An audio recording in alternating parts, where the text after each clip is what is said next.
নমস্কার বন্ধুরা, আজকে আমি লাউ শাকের মরিচ ঝোল করে দেখাবো।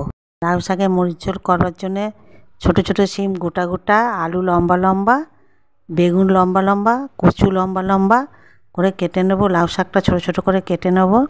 কেটে ধুয়ে রেখে তারপরে কড়াই ওগুলো তেল দেবো, দিয়ে ওগুলো ভাজা ভাজা মতন করবো। একটু ভাজা ভাজা হয়ে গেলে ওতে কালো জিরে দিয়ে দেবো, গোটা শুকনো লঙ্কা 4-5টা, এই গোটা কাঁচা লঙ্কা 4-5টা দেবো, হলুদ দেবো, দিয়ে শাকটা ওর মধ্যে দিয়ে দেবো, নুন দেবো, দিয়ে নাড়তে থাকবো।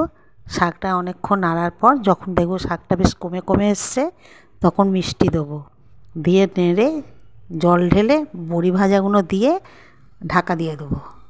ঢাকা দিয়ে দেবো বড়িগুলো দিয়ে। তারপরে কিছুক্ষণ পর ঢাকাটা খুলে ওগুলো সেদ্ধ হয়ে যাবে, তখন ওপরে ধনেপাতা ছড়িয়ে দেবো।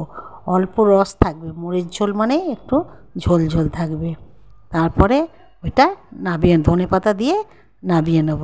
তাহলে হয়ে গেল আমার লাউ শাকের মরিচ ঝোল। যদি ভালো লাগে শেয়ার করবেন, ভুল গেলে কমেন্ট করবেন। ধন্যবাদ।